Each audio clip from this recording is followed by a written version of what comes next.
भारत एक ऐसा देश है जहां विभिन्न प्रकार के लोग बसते हैं। इनमें टैलेंट है भरपूर, कुछ बड़ा करने का रहता है फितूर। ये इनके हैं priceless contribution because of which we call ourselves as proud Indians. नमस्कार, विवेक बिंद्रा बोल रहा हूं, फाउंडर एंड सीईओ बड़ाबिजनेस.com। आज बात करूंगा द बड़ा भारत शो की। ये पहचान है नए भारत की, उनके आत्मविश्वास की, कड़ी मेहनत और सम्मान की।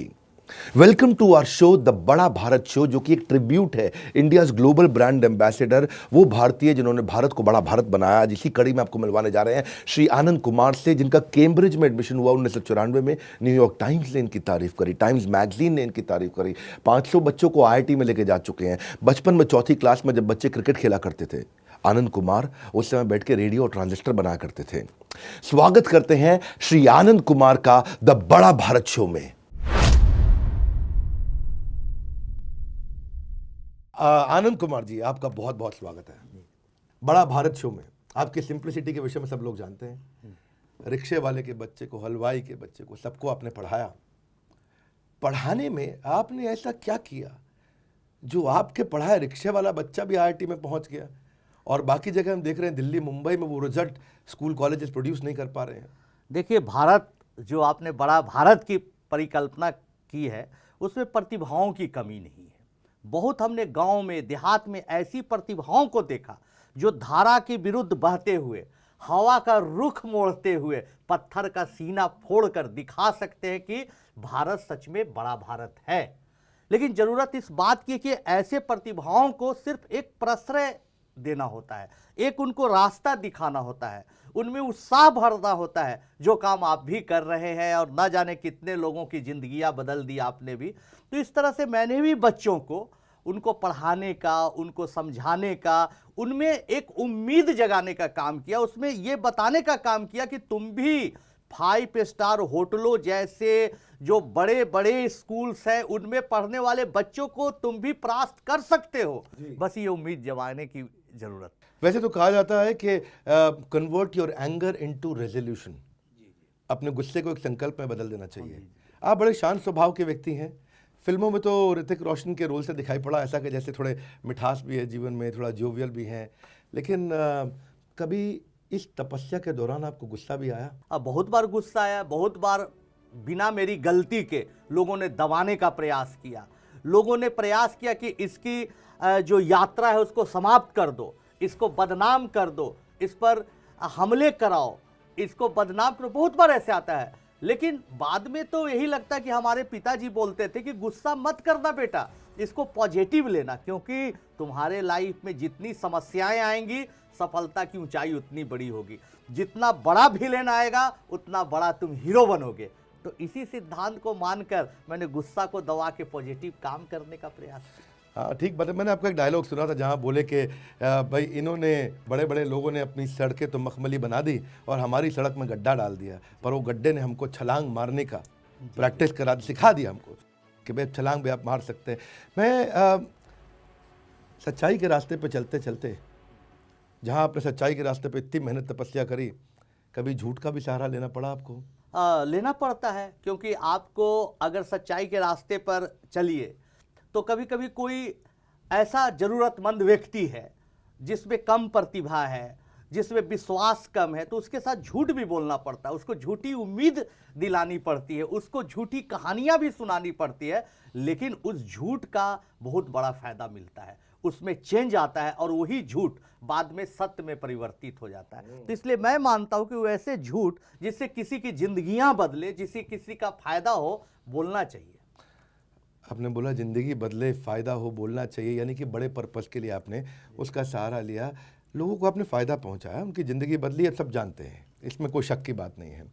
पर जब इतना अच्छा किया, अच्छा करते करते क्या कभी कोई ऐसी गलती भी हुई जो आप याद करते हैं, यार ये गलती गलत हो गई मुझसे और ये दोहराना नहीं चाहूँगा? देखिए, बहुत ईमानदारी से मैं बता रहा हूँ आपको, और मेरा एक कॉन्सेप्ट है कि अगर आप इंसान हैं तो आपसे गलतियाँ होंगी ही।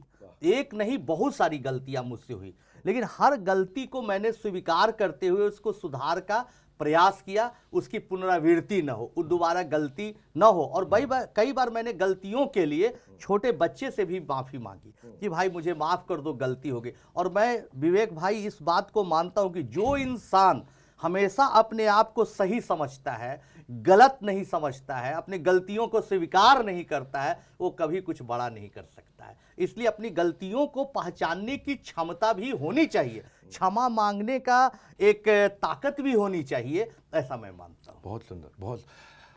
मैं ये देखा कि आपकी जर्नी में जो अचीवमेंट्स हैं, 30 बच्चों को उठाना, सेलेक्ट करना, उन पे जी जान लगा देना, पूरा घर परिवार साथ में जुट गया है, सब लग के मिल के काम कर रहे हैं। आप आगे बढ़े, आप पे आरोप भी लगे, अभी आपने बताया, तो क्या कोई ऐसा आरोप भी लगा जिससे आपको बहुत दुख हुआ? कई आरोप तो आपने इग्नोर जरूर करे होंगे, पर कोई ऐसा आरोप जिससे आप भी थोड़ा डिस्टर्ब हुए? देखिए, बहुत बार आरोप लगा और कई आरोप तो इतने गंदे थे, ऐसे ऐसे लोगों ने मुझ पर केस मुकदमे किए, बच्चे लोग को बहकाया गया और ऐसे ऐसे केस मुकदमे किए, गुवाहाटी से कोई कर दिया, कोई पटना हाई कोर्ट में केस कर दिया जब फिल्म आ रही थी, तो कि भाई इसने मेरे साथ चीट किया, जबकि वो बच्चा ना कभी हमसे पढ़ा, न वो बच्चों को मैंने कभी एडमिशन के लिए बुलाया, न वो मेरा कभी टेस्ट दिया, उससे कोई दूर दूर तक वास्ता नहीं था। लेकिन बदनाम करने के लिए ऐसी बातें जब आई अखबार में या कहीं कहीं लोगों ने साजिश की, तो दुख बहुत हुआ। उस समय मुझे लगा कि मैं टूट जाऊंगा, लेकिन फिर पिताजी की वो बात याद आई और हम और वाइफ, मेरा भाई, हम लोग एकदम उदास थे। तो पिताजी की बातें कि बेटा कठिन परिस्थिति आ रही है, संघर्ष करना, हारना मत। तो फिर अपने आप को मन से प्रिपेयर्ड किया। तो आप भी सिखाते हैं लोगों को, आपका भी मैं वीडियो देखता हूं और कभी कभी उत्साह से भर जाता हूं। तो बिंद्रा जी, इसलिए नहीं कि मैं प्रोग्राम में आया हूं, सच में मैं आपका मड़वारी कैसे जीता है, दुबई कैसा है, कई वीडियो से सीखता हूं। तो सीखने की जो आप में कोशिश है वो आपको ताकत देती है। तो उस कठिन दौर में मुझे आपके वीडियो और कई ऐसी चीजों को देखने के बाद ताकत मिली और मैंने कुछ अच्छा करने का प्रयास किया। आपकी हर बातचीत में ना, मतलब आपके पूरे शरीर से, अंग से हर वो आत्मविश्वास झलकता है, और वो जो पॉजिटिविटी दे रहे हैं, मैं सबसे कहना चाहूँगा, इस पॉजिटिविटी को समझिए, आप इसको पहचानिए। हाँ, और आपको कई अवार्ड्स मिले, कई रिकग्निशन मिले, और जो कि मिलने ही चाहिए। पर मैं, कितने सारे ऐसे लोगों को पद्मा अवार्ड्स मिले जो कि कई बार क्वेश्चन किए गए हैं। आपको अभी तक पद्मा अवार्ड नहीं मिला कोई, तो क्या बुरा लगता है, और क्यों नहीं मिला? मतलब मिलना चाहिए था अभी तक पद्मा अवार्ड, बल्कि मैं तो नीचे कहूँगा कमेंट बॉक्स में रेकमेंड भी करिए। आपका क्या महसूस किया आपने? देखिए, बहुत ये जो आप सवाल पूछे विवेक जी, आपकी सरलता और महानता है। बहुत लोग अक्सर पूछते हैं, लेकिन सच पूछिए तो बहुत लोग नहीं भी चाहते कि अवार्ड मिले, कुछ लोग ऐसे भी लगे रहते हैं। लेकिन कभी भी हम इसके लिए परेशान नहीं रहे। क्या इतना बड़ा अवार्ड से कम है, पद्मा अवार्ड से कम बड़ा अवार्ड है कि आपके साथ मैं बैठा हूँ, बात कर रहा हूँ और न जाने कितनी जनता मुझे सुन रही, उत्साहित हो रही, यही अवार्ड है। तो जब कोई गरीब बच्चा जिसके पिताजी ईंट भट्ठे पर काम करते हैं और वो बच्चा हमारे पास आता है और पढ़ के मिठाई लेके आता है कि सर मेरी नौकरी लग गई, वही बड़ा अवार्ड है। तो अवार्ड अपने आप मिलते रहते हैं, आप कर्म करते रहिए, मैंने यही सीखा। बहुत सुंदर। आपकी कहानी सुपर 30 में लोगों ने बड़े उत्साह से देखी। मैंने क्या किया था कि मेरे फार्म हाउस में जो मेरे साथ में माली काम करता है, जो ड्राइवर है, जो रसोईया है, जितने लोग मेरे साथ, मेरे भाई की तरह ही हैं, साथ ही रहते हैं यहाँ पे, बड़ा मैं उनसे प्रेम करता हूँ। तो जो पहली पिक्चर मैंने उनको इकट्ठे दिखाई थी वो सुपर 30 दिखाई थी, और बहुत इंस्पायर्ड हुआ। और कल मेरा माली और मेरा रसोईया सब बोल रहे थे कि वो आनंद कुमार जी आ रहे हैं आज हमारे यहाँ, तो बहुत सब बड़े उत्साहित थे। तो मैं जानना चाहता हूँ कि आपने इतनी सक्सेस स्टोरीज इस मूवी में भी कवर करी, कोई ऐसी कहानी आपके जीवन में जो आपको बड़ा छू गई हो और मूवी में नहीं कवर हुई है, लोगों को नहीं पता हो, लेकिन आज आप इस मंच से बताना चाहते हैं कि आप बड़े इंस्पायर्ड हुए इस स्टूडेंट से? तो वो कौन से स्टूडेंट है जिससे आज भी आप उसको बड़ा याद करते हैं, कि बड़ा संतुष्टि महसूस करते हैं? एक हमारे पास स्टूडेंट आया, ऐसे तो सब स्टूडेंट हैं, लेकिन एक हमारे पास स्टूडेंट आया, शशि नारायण। शशि नारायण बहुत सीधा, उसके भाई ने खुदकुशी कर ली थी, बड़ा सरल बच्चा था, कुछ मानसिक दबाव में था, लेकिन बावजूद इसके शशि कभी गरीबी से, गांव के उस माहौल में भी कभी हारा नहीं। 10th पास करके हमारे पास आया, 10th पास करके हमारे पास आया तो कुछ नहीं बोला, पिता पुत्र चुपचाप रोने लगे, भावना से, इतने अच्छे थे। और वो शशि जो हिंदी मीडियम के सरकारी स्कूल से पढ़ता था, संघर्ष करते करते IIT निकाला। IIT निकालने के बाद वहाँ उसका रैंक बढ़िया नहीं था, तो वो चला गया खड़गपुर आईआईटी में एक छोटे से ब्रांच में, फिर भी उसने हिम्मत नहीं हारी और फिर 1 साल मेहनत किया और फिर उसका कंप्यूटर साइंस में हो गया ट्रांसफ़र। फिर वहाँ मेहनत जारी रखा और यूरोपियन स्कॉलरशिप कंपटीशन में, जहाँ पूरी दुनिया से लोग फॉर्म भरते हैं, जब उसका रिजल्ट आया पीएचडी प्रोग्राम के लिए, हायर एजुकेशन के लिए, तो पूरी दुनिया में उसका रैंक नंबर 1 था। बहुत बढ़िया, बहुत बढ़िया। ये हिंदी मीडियम का बच्चा यूरोपियन स्कॉलरशिप में लंदन में, और हिंदी मीडियम का बच्चा एक ब्रिटिश लेडी से शादी भी कर लिया, प्यार मोहब्बत से। ये अच्छा है कि हम ब्रिटिशर्स को दोबारा लेके आ रहे हैं, लेकिन अब अलग प्रकार से। अच्छा लगा। अब देखो आनंद जी, आपके जीवन में ये जो पॉपुलैरिटी बहुत बड़ी, सुपर 30 के बाद तो एक अलग प्रकार का असर भी आया होगा। तो अगर आपको ठीक लगे बताना, मुझे लगता है कहीं ना कहीं पॉलिटिक्स में लोगों ने आपसे आने की गुजारिश ज़रूर करी होगी कि भाई आदमी बहुत फेमस है और बड़ा अच्छा काम किया इन्होंने, ये आ जाएं हमारे साथ खड़े हो जाएं। तो कभी आपको ऐसा मिला निमंत्रण? बहुत बार निमंत्रण मिला, कई बार लोगों ने कहा कि भाई पॉलिटिक्स ज्वाइन करो, पॉलिटिक्स ज्वाइन करो। एक बार तो ऐसी स्थिति आ गई कि बहुत बड़ा लीडर, मैं नाम नहीं लूँगा, किसी को एम्बैरेस नहीं करूँगा, उनके लिए सम्मान है, उन्होंने फ़ोन किया कि भाई बता दो इस बार लहर भी है, सब कुछ अच्छा, तुम सांसद के लिए चुनाव लड़ जाओ। हमने मना कर दिया। वो जब फ़ोन करते थे तो ना कहने में मुझे संकोच होता था, इतने अच्छे और बड़े इंसान थे, लेकिन हमने साहस करके बार बार ना कहा, क्योंकि मैं जानता हूं कि जो लाइन आपके लिए सुटेबल है वही करिए। जैसे बड़ा बिजनेस है, क्या करता है, आप जिस तरह से काम कर रहे हैं, एक गरीब छोटे बिजनेसमैन को भी आप आगे ले जा रहे हैं, तो क्या आप भारत में एक सांसद जो काम कर सकते, उससे ज़्यादा बड़ी जिम्मेवारी आपकी है। तो एक टीचर भी अगर मेहनत करे तो भी एक सांसद की तरह जिम्मेवारी को निभा सकता है। इसलिए जो प्रोफेशन में आप हैं उसमें ही अच्छा करके देश के लिए कुछ अच्छा करें और बड़ा भारत बनाने का प्रयास करें। मेरा तो यही मानना है। ये तो पॉलिटिक्स की बात हुई, एक थोड़ा मैं पर्सनल लाइफ में भी हाँ, अगर आप जरूर। अलाउ करें, तो मैंने सुना आपकी लव मैरिज हुई थी, तो क्या रहा प्रेम प्रसंग, कैसे पटना की गलियों में हुआ, कहाँ मिलते थे? वाइफ बहुत अच्छी महिला है, रितु रश्मि नाम है, आईआईटी से पढ़ी? हाँ, आईआईटी से बीटेक की हुई। और सबसे बड़ी बात है कि हमारा जो प्रेम था कम से कम 9 साल चला। लोग इतना आज के तारीख मतलब में इंतजार आनंद नहीं कुमार करते। में एक रोमांटिक हीरो भी छुपा है। हाँ? एकदम छिपा हुआ है, आज भी गजल सुनते हैं, अच्छा खाना पीना खा के वाइफ के साथ इंजॉय करते। तो उनमें सबसे बड़ी बात देखिए कि उन्होंने समाज के विरुद्ध आके हमसे शादी की और मेरा हर मकाम पर उन्होंने काफ़ी साथ दिया। इंटरकास्ट मैरिज किया। तो मेरा मानना है कि भाई जाति प्रथा को समाप्त करने के लिए जो सबसे अच्छा इंतजाम है, उपाय है, वो अंतर्जातीय विवाह है।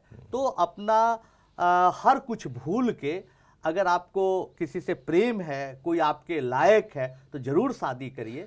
मेरा ये भी मानना है। गली मोहल्ले में तो आप बचपन से फेमस हो गए थे, मैंने सुना है बचपन में आप जो है 14 साल की उम्र में आप एक रेडियो वाले के यहाँ थोड़ा काम किया, दोस्ती किया, उसके साथ खूब रेडियो भी बना दिया अपना, बिना बैटरी का टेलीफोन क्या बना दिया आपने। तो आपको जानते तो लोग वहीं थे, तो मिलते कहाँ थे अपनी गर्लफ्रेंड से? लोग पकड़ नहीं लेते थे रास्ते में? बहुत बार पकड़ भी लेते थे, लेकिन हम कहते थे कि भाई हमारी ये प्रेमिका है, लेकिन कोई गलत इसलिए नहीं हुआ कि फिर उसी के साथ पत्नी के रूप में देखे। बहुत अच्छा लगा, वेरी गुड, लवली, फैंटास्टिक। तो कभी आप उनके साथ थोड़ा गोलगप्पे खाने बाजार में निकलते नहीं? अरे क्या बताएं, एक बार घटना घट गई। वाइफ कहे कि भाई देखिए हम पर जितने हमले हुए, हम माननीय मुख्यमंत्री जी नीतीश कुमार जी का धन्यवाद देते कि उन्होंने अच्छी सिक्योरिटी दी, उसके बाद हमले नहीं होते। तो वाइफ बोले कि चलिए चाट पकौड़ा खाया जाए। तो हम कहे कि चलिए, तो हम दोनों चलने लगे साथ साथ। तो चलते चलते बहुत दूर निकल गए, पीछे मेरा 2 बॉडीगार्ड कार्बाइन लेके चल रहा था थोड़ी दूरी पर। तो हम लोग एक पकौड़े वाले के यहाँ से चाट खाया दोनों को। पूछा कितना रुपया हुआ, तो बोला कि सर 60 रुपया हुआ। तो हमने बोला कि भाई 60 रुपया हुआ, लो 60 रुपये। तो बोले नहीं सर, हम आपसे पैसा नहीं लेंगे। ये कुछ साल पहले की बात है। तो मुझे बहुत खुशी हुई कि अरे चाट पकौड़ा वाला भी एक टीचर को इज्जत दे रहा है। तो थोड़ा और क्यूरियोसिटी बढ़ी। तो हमने पूछा कि अच्छा ये बताइए कि क्यों पैसा नहीं रहे? सर हम आपको जानते हैं। हम पूछे कि भाई कैसे जानते हैं आप? बताया कि सर आप बगल के थाना में कोई होंगे इंस्पेक्टर वगैरह, पुलिस है, मेरी औकात है कि आपसे पैसे ले ले। तो एक से एक घटनाएं जीवन में घटते रहती है। लेकिन ऐसे तो सुपर 30 से पहले ही आप बहुत पॉपुलर थे, पर सुपर 30 मूवी आने के बाद जो ऋतिक रोशन की मूवी है, उसके बाद कुछ और पॉपुलैरिटी में बड़ा फ़र्क पड़ा। आम जीवन, मुझे लगता है अब सड़क पे घूमने में लोग पकड़ लेते होंगे, पहचानते होंगे जी आपको। हाँ, ऐसा होता है कि भाई अब कलकत्ता के भी मॉल में गए, बॉम्बे के भी मॉल में गए तो वहाँ भी लोग पहचानते हैं, जो कि अभी पढ़ाई से जिनका वास्ता नहीं है, फिल्म के जरिए पहचानते हैं। तो हम ऋतिक रोशन जी का भी धन्यवाद देते हैं, विकास बहल जी का भी, कि उन लोगों ने अच्छी फिल्म बनाई, लोगों तक हमारे किरदार को पहुँचाई। वैसे आपने गरीब के बच्चों को पढ़ाया है, ये बात सब जानते हैं। जी आपने देखा कि भाई वो कॉम्पिटेंट होना चाहिए, इच्छा होनी चाहिए उसके अंदर, और सीख सके थोड़ा। आपने कभी फंडिंग तो लिया नहीं, जी कोई फंड रेजिंग किया नहीं। जी। मेरे ख्याल है डेट इक्विटी दोनों दृष्टिकोण से आप पीछे ही रहे उससे।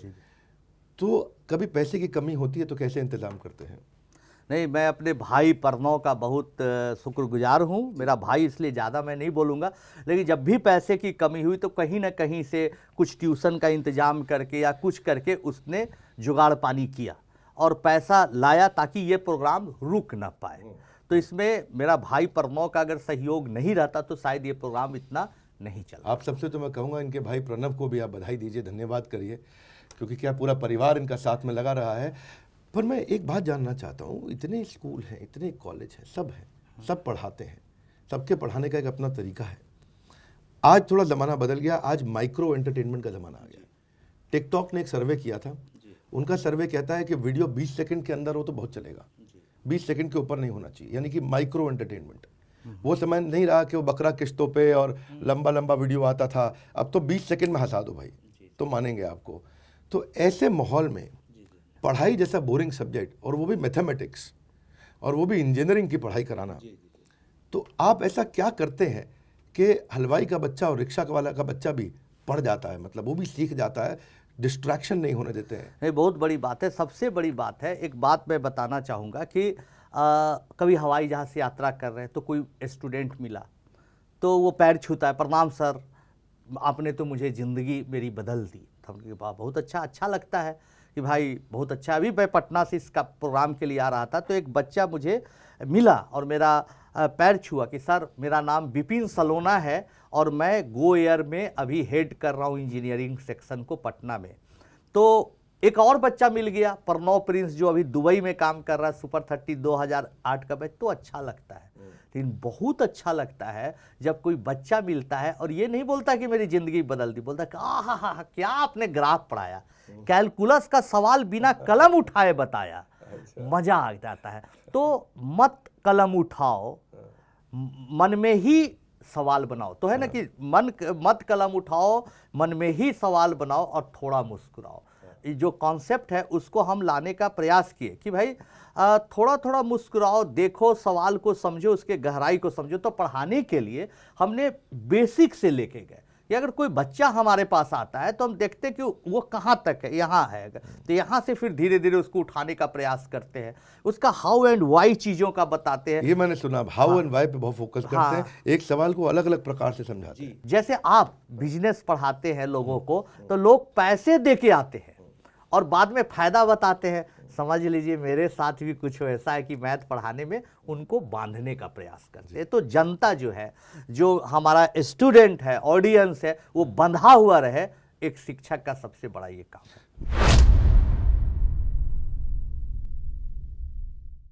अजीब सी बीमारी जिसको बोलते हैं एकॉस्टिक न्यूरोमा, और डॉक्टर कहते हैं कि भाई 10 साल से ज़्यादा आपका जीवन नहीं रहेगा। टीचर्स को आप क्या सुझाव देना चाहते हैं कि हमारे देश के टीचर क्या गलतियां करते हैं? मेरी नज़र में इज्जत तो आपके लिए बहुत है, लेकिन मैं एज ए एंटरप्रेन्योर आपको अभी भी कमज़ोर देखता हूँ। आप उनको क्या सुझाव देना चाहते हैं? एक्सपीरियंस, फॉर्मूला, मंत्र, ये वो हमेशा मजबूत बना रहे।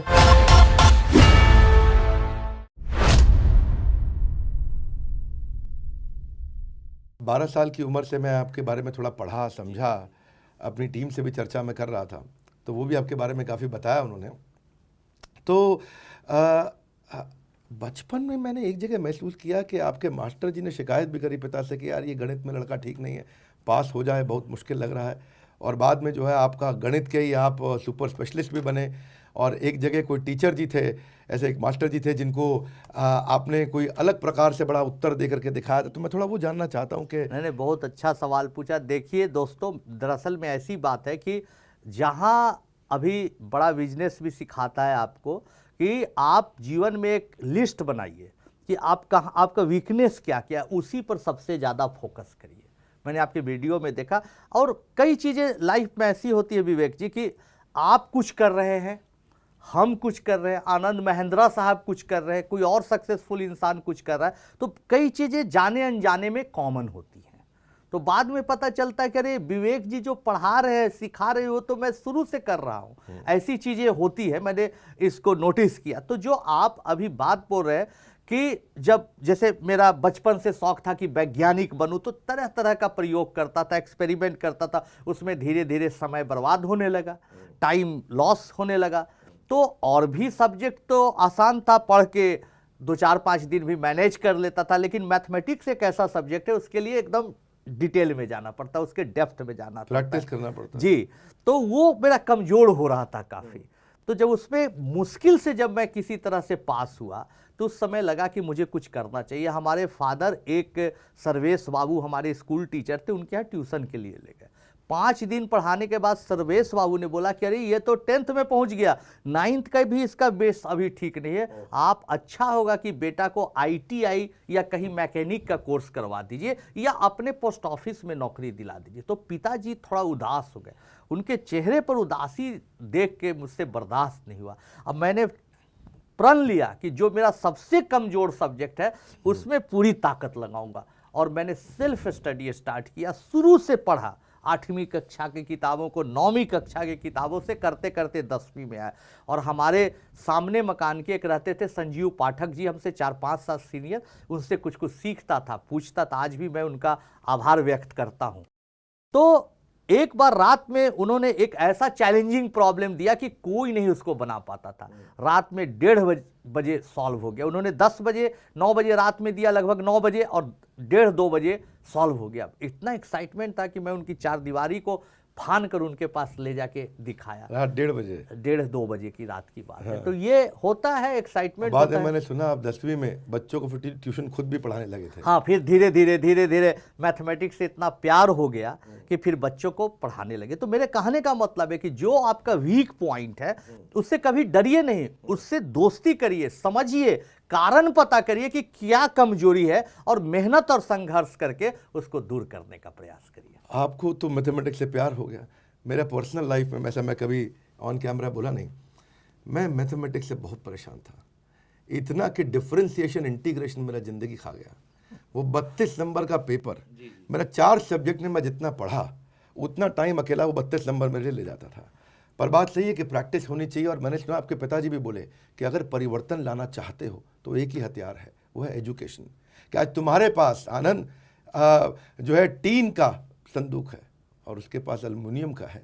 तुम्हारे पास आज सूती कपड़ा पहनते हो, वो टेरिकॉट पहनता है, तुम साइकिल से जाते हो, गाड़ी से जाता है। तो मैं आपके पिता की बात याद कर रहा था कि भाई एजुकेशन से सब बदला जाता है।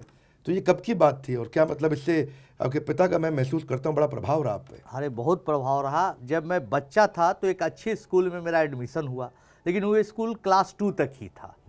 उसके बाद बड़े स्कूल में पैसे के अभाव में मैं नहीं जा पाया। तो पिताजी क्या करते थे कि बहुत दूर 8-9 किलोमीटर की दूरी पर था घर से स्कूल, तो सब लोग उस जमाने में फिएट और एम्बेसडर कार से ले जाते थे अपने बच्चों को। हमारे पिताजी साइकिल से बैठा के ले जाते थे, और साइकिल पर जब बैठाते थे तो बीच में पैर में झुनझुनी, जिसको हम लोग बिहार में बोलते हैं, जाम हो जाता था पैर।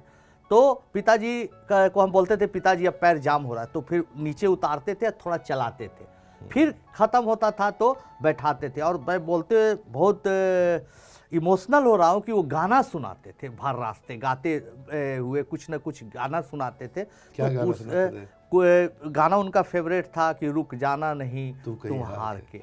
कभी कभी रोमांटिक गाना भी सुनाते थे, ओ बसंती पवन पागल, जाने कहाँ गए ओ दिन, एक प्यार का नगमा है उनका, बड़ा फेवरेट गाना था, और वो इंस्ट्रूमेंट पर भी बजाते थे वो गाना।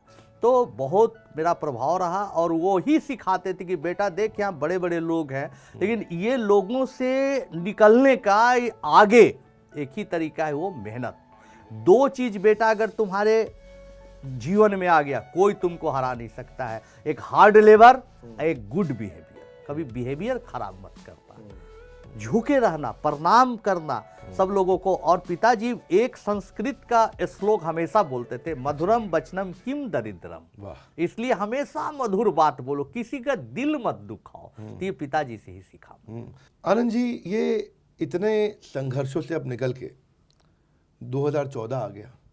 हमने सुना कि आपको एक अजीब सी बीमारी जिसको बोलते हैं एकॉस्टिक न्यूरोमा, ये एक नॉन कैंसरस ट्यूमर होता है और डॉक्टर कहते हैं कि भाई 10 साल से ज़्यादा आपका जीवन नहीं रहेगा।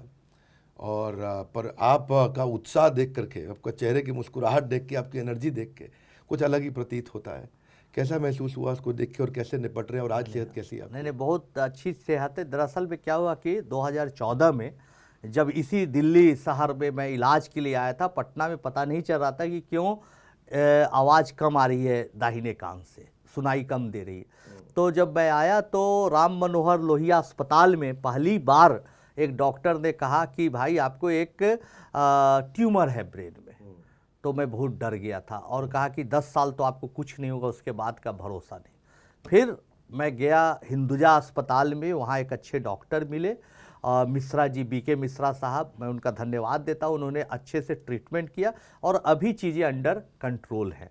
तो शुरुआती दौर में लगता है, लेकिन आदमी को यही है कि आपके साथ मुसीबतें हैं, समस्याएं हैं, तो उन समस्याओं के साथ जीते हुए कैसे आगे बढ़ सकते हैं, इसके लिए हमेशा उपाय खोजते रहना चाहिए। एक सेल्फ मोटिवेटेड पर्सनालिटी है। अच्छा, मैं अब आपके पढ़ाने के तरीके पे एक बात पूछना चाहता हूँ। इतना टीचर लोग भी इसको देख रहे हैं और जो स्टूडेंट देख रहे हैं, टीचर्स को भी शेयर करिएगा कि टीचर शिक्षक कैसा होना चाहिए।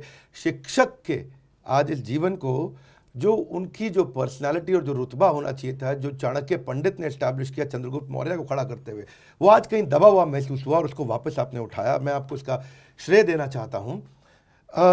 मैं भी एक शिक्षक हूँ, बहुत सिखाता पढ़ाता हूँ, लोगों को फ्रेमवर्क देता हूँ, फार्मूलाज देता हूँ, बड़ी स्ट्रैटेजीज बताता हूँ और आसान कर देता हूँ उनको बिजनेस। जो तुम Harvard, Stanford, Wharton, INSEAD, London School of Business से पढ़ रहे हो, वो तुमको इंडिया में सिखाएंगे और इतना आसान कर देंगे। लेकिन मैंने सुना आपका कोई एक ये रिक्की भोलू फार्मूला है। ये रिक्की भोलू फार्मूला क्या है? जरा मैं बताइए जरा, ये रिक्की भोलू। नहीं, बहुत अच्छा आपने सवाल किया। रिक्की भोलू जो फार्मूला है वो है कि 2008 में जब हमने महसूस किया कि कुछ बच्चे डर रहे पढ़ाई से, कि नहीं सर मुझसे नहीं हो पाएगा, अब छोड़ दीजिए सर, अमीर बच्चों के ये कहानी हो सकती है IIT करना। तो हमने 2 कैरेक्टर बनाए, एक भोलू का और एक रिक्की का। रिक्की को दिखाया कि अमीर घर का लड़का है, सूटेड बूटेड है, अच्छा खाना खा रहा है, मोटर गाड़ी से घूम रहा है, जबकि भोलू बेचारा साइकिल से चल रहा है, काम चलाऊ कपड़ा पहन रहा है, किसी तरह से खाना पीना खा रहा है। तो हम पूरी पढ़ाई को मल्टीमीडिया प्रोजेक्टर, समय के साथ बदलाव लाना ही अपने आप में सबसे बड़ा सत्य है। तो मल्टीमीडिया प्रोजेक्टर पर लाया उसको पूरा, और उसको लाने के बाद उसमें दिखाया कि एक सवाल आता है, तो बच्चों को मैं कहता हूं कि बनाओ, तुम बना के दिखाओ। तो बच्चा से कुछ देर बाद मैं कहता हूं कि देखो ये सवाल सबसे पहले रिक्की बनाया, और उसका एक जनरल सॉल्यूशन देता हूं जो आम लोग बनाते हैं। फिर उसी सवाल को मैं क्या करता हूं कि दूसरे मेथड से, तीसरे मेथड से, चौथे मेथड से, 5, 6, 7, 8 मेथड से बनाता हूं। फिर उस सवाल को जनरलाइज करता हूं, सिमिलर प्रॉब्लम बनाता हूं। ये कौन बनाता है? भोलू बनाता है। और भोलू ऐसा बनाने के बाद रिक्की को कहता है, बता पढ़ाई पैसे से होती है या उत्साह से होती है? तो भोलू और रिक्की के स्ट्रगल की कहानी होती है, और बार बार भोलू जीतता है, जिससे बच्चों के मन में एक विश्वास आता है कि मैं भोलू हूं, गरीब होने के बाद भी इतिहास लिख सकता हूं। इसका मतलब पहले आप उसका बिलीफ बदल देते, उसकी मानसिकता ठीक होगी तो वास्तविकता ठीक होगी, है कि नहीं? तो वो जो मेंटल स्टेट आप उसका बिल्ड करते हैं। वैसे एक फिल्मी डायलॉग शोले मूवी में हुआ करता था कि मेरे जासूस हर जगह फैले हुए हैं, कहीं जेल की बात होती थी, ऐसा है। तो ऐसे ही आपके स्टूडेंट भी इस समय पूरी दुनिया में फैले हुए हैं। अच्छा लगता है उसको देख करके। ये कारवां बड़ा, बहुत बड़ा, लेकिन अभी भी मेरी नज़र में इज्जत तो आपके लिए बहुत है, लेकिन मैं एज ए एंटरप्रेन्योर आपको अभी भी कमज़ोर देखता हूँ। और मैं मानता हूँ उस पर भी आप ज़रूर इम्प्रूवमेंट कर रहे हैं, मैंने सुना उसके बारे में। इसको स्केलेबल मॉडल अब कैसे बनाया जाए? क्या आप इसके लिए कोई टेक्नोलॉजी ला रहे हैं? क्या आप इतने साल हो गया सुपर 30, लोग समझ गया कि आप एक अंडर प्रिविलेज्ड की मदद कर रहे हैं, आप एक अंडर सर्व्ड कैटेगरी को आपने बहुत अच्छा सर्व किया है। हाँ, पर ये अंडर सर्व्ड कैटेगरी बहुत बड़ी है, तो टेक्नोलॉजी को लेकर के कहते हैं ना कि भाई टेक्नोलॉजी से आप स्केल ला सकते हैं। मैंने सुना तो है कि इसमें आप कुछ काम करना शुरू किया है, तो थोड़ा इस पे। बहुत अच्छा बोला, कुछ तो आपसे भी सीखेंगे, सवालों का जवाब जानेंगे और अपने आप को इम्प्रूव करेंगे। लेकिन अभी बहरहाल पिछले 1.5 साल से मैं लगातार प्रयास कर रहा हूँ। हो सके कुछ टाइम और लगे, 6 महीना साल भर लगे, क्योंकि तैयारी ज़बरदस्त होनी चाहिए ताकि अच्छी चीज़ें सामने आए। तो मैं ऑनलाइन क्लासेस के जरिए, और वो ऑनलाइन क्लास भी थोड़ा अद्भुत हो, सबसे अलग हो, लीक से हटकर इंटरेस्टिंग हो, वीडियो गेम जैसा बच्चा उसमें इन्वॉल्व हो जाए, मैं इस तरह का जरूर क्लासेस के साथ आपके सामने रहूँगा। इसमें मैं आपका सहयोग है, मेरा आपको पूरा, आपको अनकंडीशनल सपोर्ट है। आपको आप जब इसको स्केल करें, जैसा लेके जाएं, आगे इसको बड़ा करें, इसकी बहुत आवश्यकता है इसको बड़ा करने की।